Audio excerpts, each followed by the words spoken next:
ആ സങ്കടങ്ങൾ തീർക്കാൻ ഇവർക്ക് സമയമില്ല, അതിന് പ്രയോറിറ്റി ഇല്ല. അത്തരം ഒരു ഗവൺമെന്റ് ഭരിക്കുമ്പോൾ ഈ ഗവൺമെന്റിന് മോചനത്തിന് വേണ്ടി ഉള്ള ഒറ്റക്കെട്ടായ സമീപനം, അവിടെ നമുക്ക് ഒരുപാട് ഉത്തരവാദിത്വമുണ്ട്.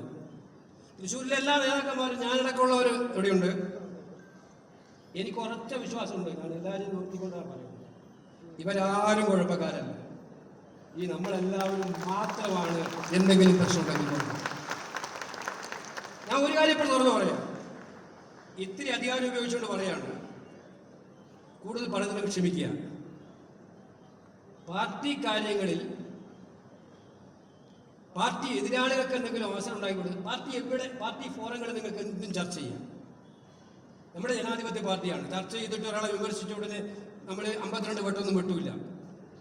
വിമർശിക്കുന്നവരെ സ്വീകരിക്കുന്ന പാർട്ടിയാണ്. ആരെയും വിമർശിക്കാം. പാർട്ടി ഫോറത്തിൽ വിമർശിക്കാനുള്ള ഫോറം ഉണ്ടാക്കേണ്ട ഉത്തരവാദിത്തം DCC പ്രസിഡന്റിനാണ്. ആരാർക്കും വിമർശിക്കാം. പക്ഷേ ഇതിട്ട് കൊണ്ടുപോയിട്ട് ഇവിടെ വിമർശിക്കാതെ മാധ്യമങ്ങളുടെ മുന്നിൽ കലക്കാൻ പോയാൽ അത്തരം കോൺഗ്രസ് നേതാക്കന്മാർ പാർട്ടിക്ക് വേണ്ട എന്ന് തീരുമാനിക്കാൻ നമുക്ക് ഒരു മടിയുമില്ല എന്ന് പറയാൻ ഞാൻ ആഗ്രഹിക്കുന്നു. ഒരു മടിയും. കാരണം നേരത്തെ ഞങ്ങൾ സൂചിപ്പിച്ചു, ഇത് ഡു ഓർ ഡൈ പോരാട്ടമാണ്. നമ്മൾ 2026 ആരെന്ത് വിചാരിച്ചാലും അധികാരത്തിൽ വരും, അതിന് വേണ്ടിയിട്ടുള്ള പോരാട്ടമാണ്. ഈ പോരാട്ടത്തിനകത്ത് ചോർച്ച പറ്റത്തില്ല. ഇത് ഒന്നിച്ചുള്ള പോരാട്ടമാണ്. എതിരാളികൾ അത് ഉത്തരവാദിത്തത്തിലിരിക്കുന്നവർക്ക് കൂടുതൽ ഉത്തരവാദിത്തമുണ്ട്. എല്ലാവരെയും യോജിപ്പിച്ചു കൊണ്ടുപോകുക എന്നുള്ളത്. അങ്ങനെ കൊണ്ടുപോയി കഴിഞ്ഞാൽ കൊണ്ടുപോകാം. നിങ്ങളോടും കൂടി ആദ്യം പറയാം. ഇപ്പം ചുമതല കൊടുത്തിട്ടുണ്ട് നിയോജകമണ്ഡലത്തിൽ ബ്ലോക്ക്. എന്നെ ഇന്ന് കൊണ്ടപ്പോൾ കുറേ ആൾ പറഞ്ഞു, പുനഃസംഘടന നടക്കുന്നൊരു കാലമായതുകൊണ്ട് വർക്കിംഗ് പ്രസിഡന്റുമാരുടെ അറിവിലേക്ക് വേണ്ടി ഞാൻ പറയുകയാണ്, പ്രസിഡന്റ് ഇല്ലാത്തതുകൊണ്ട് പറയുകയാണ്. പുനഃസംഘടനയുടെ ഏക മാനദണ്ഡം മനസ്സിൽ വെക്കുക, വോട്ടർ പട്ടികയിൽ പേര് ചേർക്കുന്നതിൽ പങ്കെടുത്തവരെത്രയുണ്ട്, പങ്കെടുക്കാത്തവരെത്രയുണ്ട്. AICC ആവശ്യപ്പെട്ടിട്ടുണ്ട് സ്റ്റേറ്റ് വാർ റൂം ഉണ്ടാക്കാൻ എല്ലാ ജില്ലകളിലും, എല്ലാ ബ്ലോക്കിലും, എല്ലാ നിയോജക മണ്ഡലത്തിലും. അവര് എല്ലാ ദിവസവും ഇനിയുള്ള ദിവസങ്ങളിൽ വിളിക്കും. എത്ര പേരെ ചേർത്തിട്ടുണ്ട്, എത്ര പേരെ ഇൻവോൾവ് ചെയ്തിട്ടുണ്ട്, എത്ര നേതാക്കന്മാർ ഇതിന്റെ ഭാഗമായിട്ടുണ്ട്. അത് വോട്ട് ചേർക്കുക എന്നുള്ളത് 7-ാം തീയതി വരെയാണ്. ഇപ്പോഴത്തെ ഏറ്റവും ഇമ്മീഡിയറ്റ് ടാസ്ക് വോട്ട് ചേർക്കലാണ്. അതിന് വർക്കിംഗ് പ്രസിഡന്റുമാർക്ക് ഉത്തരവാദിത്തമുണ്ട്, DCC പ്രസിഡന്റിന് ഉത്തരവാദിത്തമുണ്ട്, ഞങ്ങൾക്ക് എല്ലാം ഉത്തരവാദിത്തമുണ്ട്. ഇന്നലെ ഞാൻ എൻ്റെ മണ്ഡലത്തിലെ ജില്ലയിലെ വോട്ടർ പട്ടിക അവലോകനത്തിൽ ഒരു 5 മണിക്കൂർ ഇരുന്ന് ചെലവഴിച്ചിട്ട് ഞാൻ വരുന്നത്. അപ്പൊ ആ വോട്ട് ചേർക്കുക എന്നുള്ള ഉത്തരവാദിത്തം, കള്ളന്മാരെ തിരിച്ചറിയാനുള്ള ഉത്തരവാദിത്തം, ഡിലീറ്റ് ചെയ്യാൻ ഉത്തരവാദിത്തം ഈ ദിവസങ്ങളിൽ ഞാൻ ഉറപ്പിച്ച് പറയാം, ഈ ഹാളിലിരിക്കുന്നവർ മുഴുവൻ ആ ഒറ്റ കാര്യത്തിലെ ഉത്തരവാദിത്തം മാറ്റം ഏറ്റെടുത്താൽ തൃശ്ശൂർ ജില്ലയിലെ ബഹുഭൂരിപക്ഷം പഞ്ചായത്തും മുനിസിപ്പാലിറ്റികളും നമ്മുടെ കയ്യിലിരിക്കും. നമ്മുടെ കയ്യിലിരിക്കും. അപ്പൊ ഇപ്പൊ തൽക്കാലം സൗന്ദര്യപ്പിണക്കങ്ങൾ അങ്ങോട്ടും ഇങ്ങോട്ടും. ഇപ്പം ഈ മീറ്റിംഗ് കഴിഞ്ഞാൽ ഉടനെ വിളിക്കും. മാധ്യമപ്രവർത്തകരുടെ ജോലി അതാണല്ലോ, അവരെ കുറ്റം പറഞ്ഞ കാര്യമില്ല. അവർക്ക് നിങ്ങൾ എത്ര നല്ല കാര്യം പറഞ്ഞിട്ടും വാർത്തയാവില്ല. കോൺഗ്രസിന്റെ ചരിത്രത്തിലെ ഏറ്റവും മഹാസമ്മേളനമായിരുന്നു തൃശ്ശൂരിൽ നടന്നത്. പക്ഷെ അത് വാർത്തയല്ല. വാർത്ത എങ്ങനെ ഉണ്ടാകുന്നത്? ഈ സമ്മേളനത്തിൽ ഏതെങ്കിലും ഒരു അങ്ങോട്ടും ഇങ്ങോട്ടും ചെറിയ കൊച്ചു സൗന്ദര്യപ്പടക്കം പിടിച്ചിട്ട് അവരോട് പറഞ്ഞു കൊടുത്താൽ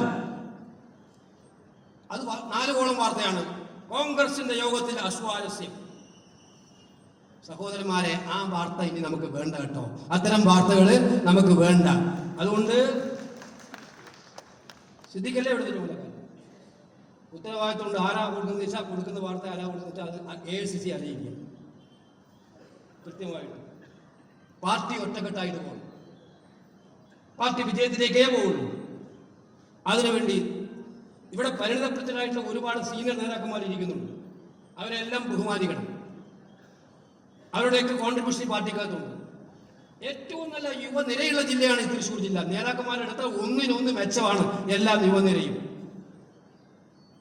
ഈ നേതൃനിരയെല്ലാം ഒന്നിച്ചു കൂടി നിന്ന് സീനിയേഴ്സും 2ാം നിരയും പിന്നീടുള്ള നിരയും എല്ലാം ഒന്നിച്ചു നിൽക്കുക.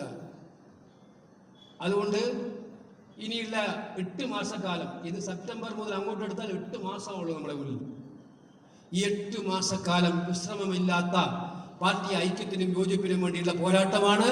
ആ പോരാട്ട വഴികളിൽ തൃശ്ശൂർ മുന്നോട്ട് നിന്നാൽ എനിക്കൊരു സംശയം വേണ്ട, കടിഞ്ഞ പ്രതാപത്തിന്റെ അടുത്തേക്ക് തൃശ്ശൂർ ജില്ല എത്തിക്കും 2026 എന്നുള്ളതിന് സംശയമാണ്. ആദ്യം വേണ്ടത്, നേരത്തെ രാജ്യത്ത് പറഞ്ഞാൽ അംഗീകരിക്കുന്നുണ്ട്, ആദ്യം വേണ്ടത് തൃശ്ശൂർ എന്ന് പറഞ്ഞാൽ കോൺഗ്രസിന്റെ ജില്ലയാണെന്നുള്ള ബോധ്യം നിങ്ങൾക്ക് ഉണ്ടാവണം മനസ്സിനകത്ത്, UDF ജില്ലയാണെന്നുള്ള ബോധ്യം നിങ്ങളുടെ മനസ്സിനകത്ത് ഉണ്ടാവണം. ഇടക്കാലത്ത് എന്തൊക്കെ സംഭവിച്ചിട്ടുണ്ടെങ്കിൽ അതൊക്കെ കഴിഞ്ഞ കഥ, അതൊക്കെ പാസ്റ്റ് ഹിസ്റ്ററി, അത് വിടുക. നമ്മൾ പഴയ സുവർണകാലത്തിലേക്ക് തിരിച്ചു പോകും, എന്ത് വില കൊടുത്തും എന്നുള്ള ചിന്താഗതിയോടുകൂടി അത് പറയാൻ നിങ്ങൾ തയ്യാറാകണം. കാരണം നമ്മൾ തെരഞ്ഞെടുപ്പ് കാലത്ത് വേണ്ടി വാഗ്ദാനം ചെയ്യുന്ന പാർട്ടിയല്ല. തെരഞ്ഞെടുപ്പ് കഴിഞ്ഞാലും നമ്മളവരോട് നിൽക്കും. തൃശ്ശൂർക്കാരോട് ഞാൻ പ്രത്യേകിച്ച് പറഞ്ഞതല്ല, തെരഞ്ഞെടുപ്പിന് വേണ്ടി മാത്രം ഒരു മാനിഫെസ്റ്റോ, തെരഞ്ഞെടുപ്പ് കഴിഞ്ഞാൽ നേരെ ഉൾട്ടയല്ലല്ലോ നമ്മുടെ പാരമ്പര്യം. അപ്പൊ തൃശ്ശൂർക്കാർക്ക് ഇപ്പം ബോധ്യപ്പെടുമെന്നാണ് ഞാൻ വിശ്വസിക്കുന്നത്.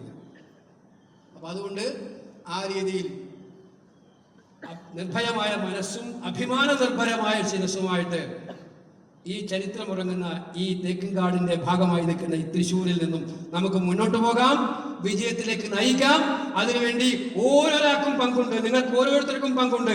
ആ പങ്ക് തിരിച്ചറിയും കോൺഗ്രസ് പാർട്ടി എന്ന് സൂചിപ്പിച്ചുകൊണ്ട് ഈ സമ്മേളനം ഞാൻ ഉദ്ഘാടനം ചെയ്യുന്നു. നമസ്കാരം. ജയ് ഹിന്ദ്.